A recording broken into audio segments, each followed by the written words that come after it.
Good morning everyone. नमस्कार, जय श्री कृष्णा। मैं विकास आप लोगों का स्वागत करता हूं। क्लास 12th के आरबीएसई बोर्ड इंग्लिश मीडियम में बिजनेस मैनेजमेंट का अपना ये फर्स्ट लेक्चर है। चैप्टर 1 है अपना management, introduction, nature, significance and scope. यानी मैनेजमेंट को हिंदी में क्या बोलते हैं विद्यार्थियों? प्रबंध। इंट्रोडक्शन का मतलब हम उसकी बेसिक चीज़ों के बारे में, परिचय के बारे में। नेचर का मतलब हो गया उसकी प्रकृति। सिग्निफिकेंस हो गया उसका महत्व, इम्पोर्टेंस के बारे में हम डिस्कशन कर रहे हैं। और उसका क्या एरिया है, उसका क्या स्कोप है, उसका कितना क्षेत्र है, इस चीज़ के बारे में हम डिस्कस कर रहे हैं। तो देखिए स्टूडेंट्स, अपनी फर्स्ट लाइन है, the connection of two or more than two is called bond. यानी दो से ज़्यादा जब चीज़ें आपस में जुड़ जाती तो उसको हम बॉन्ड कहते हैं। क्या बोलते हैं? इन दो चीज़ें आपस में एक चीज़ में बंध जाना, हिंदी में इसको बोलते हैं बंध, यानी बॉन्ड। एग्जाम्पल के तौर पर इसने दिया है कि जो टू एटम्स होते हैं, दो एटम्स होते हैं जिसे हम परमाणु की संज्ञा देते हैं साइंस में। दो एटम्स मिलकर एक अपार्टस बन जाता है, एक अणु बन जाता है। उसी प्रकार से जब इस शब्द जो अपना पढ़ा है बंध, इसके आगे जो संस्कृत का एक शब्द देखो प्रा, प्र क्या एक प्रकार का उपसर्ग है। तो ये शब्द मिलकर क्या बनाता है? आपका प्रबंध बनाता है, जिसे हम अंग्रेजी में बोलते हैं मैनेजमेंट। क्या बोलते हैं? मैनेजमेंट। यानी the connection of two or more than two is called bond as if two atoms are bound to form an apparatus. इन दो चीज़ें जब मिलकर एक अपार्टस, एक अणु बनाती है, तो उसी बॉन्ड के आगे संस्कृत का एक वर्ड जिसे उपसर्ग कहते हैं, प्र शब्द, मिलकर ही मैनेजमेंट का शब्द बनाते हैं, यानी प्रबंध बनाते हैं। तो इसमें हिंदी शब्द दिया हुआ है देखो, प्र और ये बंध। तो अब अपने इस मैनेजमेंट का रियल में क्या अर्थ है, क्या मीनिंग है, वो चीज़ हम पढ़ते हैं। ये तो एक बेसिक प्रबंध शब्द का आपने डेफिनेशंस पढ़ी है, बेसिक जो सारांश है उस प्रबंध शब्द का क्या अर्थ है वो चीज़ हमने पढ़ी। अब देखिए विद्यार्थियों आगे कह रहे हैं, to or more people comprise groups और ऑर्गेनाइजेशन। यानी जब दो से ज़्यादा पर्सन, व्यक्ति एक ग्रुप बनाते हैं, क्या बनाते हैं? एक ग्रुप बनाते हैं, तो उसे हम क्या बोलते हैं? ऑर्गेनाइजेशन, यानी एक संगठन बोलते हैं। क्या बोलते हैं? संगठन बोलते हैं, ऑर्गेनाइजेशन कहते हैं। अब ये जो बॉन्ड क्रिएट होता है व्यक्तियों का, पीपल्स का, जिसे हम फैमिली की संज्ञा दे सकते हैं, सोसाइटी की संज्ञा दे सकते हैं। यानी कहने का मतलब अपने आसपास के एरिया में जो लोग, जो पीपल्स, जो पर्सन्स रहते हैं, वो एक समाज, एक सोसाइटी, एक कम्युनिटी तैयार करते हैं। अब इस कम्युनिटी से उनके रहन सहन के जो तरीके होते हैं, जो नेचर से हमें मटेरियल्स मिलते हैं, उनका हम जब बढ़िया तरीके से, इफ़िशिएंट तरीके से उन रिसोर्सेज का जब हम यूज़ करते हैं, जिससे अपने को मैक्सिमम सेटिस्फिकेशन मिल पाता है, उसी चीज़ के लिए इस मैनेजमेंट की खोज आपके सामने रिसर्च हुई है। अब देखो विद्यार्थियों, ये जो आपकी बुक के जो फर्स्ट 2 पेज हैं, इसके बारे में तो यही कहा गया कि जो मैनेजमेंट जो शब्द है, प्रबंध जो शब्द है, इसका उपयोग कहाँ से स्टार्ट हुआ, कहाँ कहाँ इसका उपयोग सबसे पहले किया गया, हमें इसकी क्या आवश्यकता हुई, हमें इसकी क्या रिक्वायरमेंट हुई, इसके बारे में बताया गया है। इसकी हिस्ट्री के बारे में बताया गया है कि बहुत साल पहले भी लोग अपने जो स्टोरेज होते थे, अपनी जो भी रिसोर्सेज होते थे, उनका भी वो उस समय भी मैनेजमेंट करते थे। यानी कई भंडार गृह बनाए गए थे, कई जो अन्नागार बनाए गए थे, उन सब में भी वहाँ पे वो अलग अलग तरीके से उन चीज़ों का हर तरीके से मैनेजमेंट करते थे। तो ये चीज़ें अपने को बताई गई हैं, एज ए हिस्ट्री है। अब मुख्य चीज़ जो हम डिस्कस करेंगे विद्यार्थियों, कि जो अपना मैनेजमेंट का क्या रियल मीनिंग है वो आप यहां से देखेंगे। देखिए,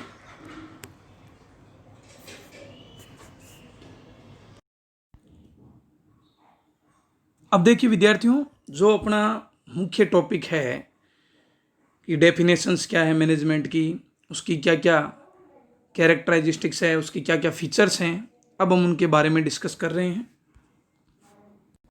तो देखिए विद्यार्थियों, सबसे पहले हम पढ़ रहे हैं मैनेजमेंट की क्या डेफिनेशंस हैं। अलग अलग लोगों ने अलग अलग इसकी डेफिनेशंस दी है। उन अलग अलग जो लोग हैं, जो मैनेजमेंट के बड़े बड़े प्रोफेसर थे, कुछ साइंटिस्ट भी थे उनमें, उन सब की हम अलग अलग परिभाषाएं पढ़ेंगे। देखिए क्या लिखा है इसमें। The general meaning of management have been understood from the above mentioned introductory description because the use of management is universal and omnibus, therefore has been defined with different approach। ये कहने का मतलब यहाँ ये है कि रियल में जो मैनेजमेंट का प्रयोग है, उपयोग है, वो पूरे ग्लोबलाइजेशन में किया जाता है, यानी यूनिवर्सल जगहों पर, हर जगहों पर इसका उपयोग किया जाता है। बस लोगों ने क्या बताया कि इसका जो उपयोग करने का जो तरीका है, how to be use the management, हम उसको उपयोग कैसे कर रहे हैं, वो अलग अलग तरीके इन्हीं विद्वानों ने, इन्हीं लोगों ने आपके सामने बताए हैं। तो देखिए, सबसे पहला जो अपना स्कॉलर्स है, जो विद्वान हैं, वो है मैरी पार्कर फोलेट। उसका नाम है मैरी पार्कर फोलेट।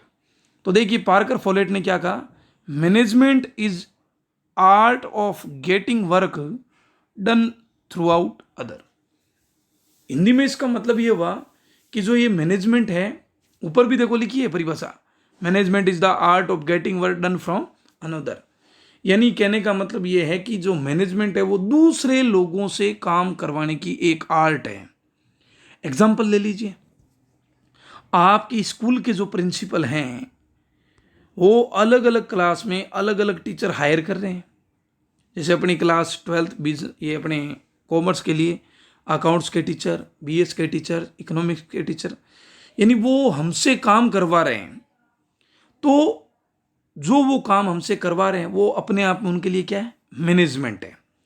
तो यही परिभाषा अपने मैरी पार्कर फोलेट ने दी है कि management is the art of getting work done through out the others, यानी दूसरे लोगों से काम करवाना ही अपने आप में मैनेजमेंट माना जाता है। अब देखो विद्यार्थियों, अगर आप भूल जाओ तो इसके लिए अब एक ट्रिक याद रख लेना मारवाड़ी में, कि फोकट में आप दूसरों से काम करवा रहे हो। यहाँ फोकट का मतलब क्या, फोलेट है। क्या है, फोलेट। फोलेट ने क्या परिभाषा दी कि management is the art of getting work done through out the other, दूसरे लोगों से काम करवाने की आर्ट ही मैनेजमेंट है। ये डेफिनेशन दी अपने मैरी पार्कर फोलेट ने। अब देखिए विद्यार्थियों, दूसरा है लॉरेंस एप्ले। उसने क्या कहा, the definition management is the accomplice of rising through the effort of other people. इसका मीनिंग हुआ विद्यार्थियों कि लॉरेंस एप्ले ने जो ये परिभाषा दी है अपनी, जिसमें इन्होंने कहा है कि management is the accomplishment of result, यानी यहाँ पे थोड़ा ये मिसप्रिंट हुआ है, मैनेजमेंट ऑफ यहाँ पे क्या है, result through the effort of other people, यानी जो दूसरे व्यक्तियों के जो प्रयास हैं, उनके जो एफर्ट हैं, उन एफर्ट से जो रिजल्ट प्राप्त हो रहा है वही क्या है, अपने आप में मैनेजमेंट है। यानी कहने का मतलब क्या है कि दूसरे लोगों के जो एफर्ट होते हैं, उनके जो प्रयास होते हैं, उनसे जो हमें रिजल्ट प्राप्त हो रहा है, वो रिजल्ट प्राप्त करना ही क्या है, अपने आप में मैनेजमेंट है। तो समझ में आ गई होगी, management is the accomplishment of result through the effort of other people, यानी दूसरे लोगों से जो काम करवाया जा रहा है, उनसे जो हमें रिजल्ट मिल रहा है, वही रिजल्ट आपका मैनेजमेंट कहलाता है। ये परिभाषा थी अपनी, ये लॉरेंस एप्ले की परिभाषा नेक्स्ट देखिए आगे, हेराल्ड कुंटज, इन्होंने क्या कहा? इन्होंने कहा है, देखिए, Harold Koontz has made certain changes in the his definition and work. इन्होंने अपनी परिभाषा में कुछ बदलाव किए, कुछ थोड़ा बहुत अमेंडमेंट किया और लिखा। इन्होंने क्या लिखा? The management is the art of getting things done through other and with formally organised group. यानी इन्होंने ये कहा कि जो ये मैनेजमेंट है वो एक फॉर्मल तरीके से जो एक ऑर्गेनाइजेशन तैयार किया जाता है, और उस ऑर्गेनाइजेशन में जो वर्कर हैं, जो पीपल्स हैं, जो पर्सन हैं, वो जो काम कर रहे हैं या उनसे काम करवाने की जो आर्ट है, वही क्या है? मैनेजमेंट है। यानी कहने का मतलब है, कुछ लोगों का ग्रुप बनाकर, कुछ लोगों का ऑर्गेनाइजेशन बनाकर उनसे काम करवाने की जो टेक्निक है, वही क्या है? मैनेजमेंट है। तो समझ में आ गया होगा विद्यार्थियों। The management is the art of getting things done through other and with formally organise group. यानी आधी परिभाषा तो वही है फार्कर फॉलेट वाली, कि दूसरों से काम करवाना। अब यहां इसके साथ इसने थोड़ा सा एक वर्ड चेंज किया है, विद फॉर्मली ऑर्गेनाइज्ड ग्रुप। यानी पहले से सोचा समझा गया एक ग्रुप बनाया जाता है, एक फॉर्मल ऑर्गेनाइजेशन तैयार किया जाता है। उस ऑर्गेनाइजेशन में लोगों से काम करवाने की जो टेक्निक है, वही क्या है? मैनेजमेंट है। ये अपने हेराल्ड कुंटज ने ये परिभाषा दी है। तो आगे देखिए, नेक्स्ट जो अपनी डेफिनेशंस है, क्रिटनर ने क्या कहा? क्रिटनर ने क्या परिभाषा दी है? क्रिटनर इस तरह से लिखते हैं हिंदी में। क्रिटनर ने परिभाषा दी है, management is the process of working, management is the process of working with and through others to achieve organisation objective, to achieve organisation objective in a changing environment. यानी इन्होंने अपनी जो परिभाषा दी है, उसका जो मतलब है, उन्होंने क्या कहा कि जो ये मैनेजमेंट है, ये जो चेंजिंग एनवायरनमेंट होता है, इस एटमॉस्फेयर में दूसरे व्यक्तियों के साथ और उनसे जो काम करवाने की जो प्रोसेस है, वही क्या है? मैनेजमेंट है। हिंदी में क्या परिभाषा होगी कि मैनेजमेंट इस चेंजिंग एनवायरनमेंट में दूसरों के साथ और दूसरों से ही काम करवाने की प्रोसेस है। अब वो क्या करते हैं? इस प्रोसेस का जो ऑब्जेक्टिव है वो क्या है? Central to the process is effective and efficient of limited resources. जिसमें क्या होता है कि जो हमारे पास लिमिटेड रिसोर्सेज होते हैं, उनका इफिशिएंट तरीके से और ऑप्टिमम यूटिलाइजेशन करने का जो आधार है, वही अपने आप में मैनेजमेंट है। यानी इस मैनेजमेंट का मुख्य जो एम है, मुख्य जो बेस है, वो क्या है कि जो लिमिटेड रिसोर्सेज होते हैं, उनका मैक्सिमम सेटिस्फिकेशन या एफिशिएंट यूटिलाइजेशन करना क्या है? मैनेजमेंट। ये परिभाषा दी है अपने क्रिटनर ने। क्रिटनर ने क्या कहा कि एक ग्रुप में दूसरे व्यक्तियों के साथ मिलकर और उनसे इस जो चेंजिंग इन्वायरमेंट है, उसमें काम में लेने की जो प्रक्रिया है, जिसका मुख्य बेस क्या है? Effective and efficient use of limited resources. यानी जो हमारे पास लिमिटेड रिसोर्सेज हैं, उनका इफिशिएंट और ऑप्टिमम यूटिलाइजेशन करने के लिए जो लोगों का ग्रुप बनाया जाता है, जो इस चेंजिंग एटमॉस्फेयर में जो ऑर्गेनाइजेशन तैयार किया जाता है, उस ऑर्गेनाइजेशन से काम करवाने की जो प्रोसेस है, वो प्रोसेस ही अपने आप में क्या है? मैनेजमेंट मानी जाती है। तो स्टूडेंट, अपनी एक परिभाषा हो गई मैरी पार्कर फोलेट की, दूसरी परिभाषा हो गई अपनी लॉरेंस एप्ले की। उन्होंने कहा management is the accomplishment of result through the effort of other people. फिर हेराल्ड कुंटज ने क्या कहा कि management is the art of getting things and done through other and with formally organised group. यानी एक फॉर्मल ऑर्गेनाइज ग्रुप में दूसरे लोगों से काम करवाने की आर्ट क्या है? मैनेजमेंट है। फिर क्रिटनर ने अभी जो परिभाषा दी मैंने आपको समझा। अब है ग्लूएक।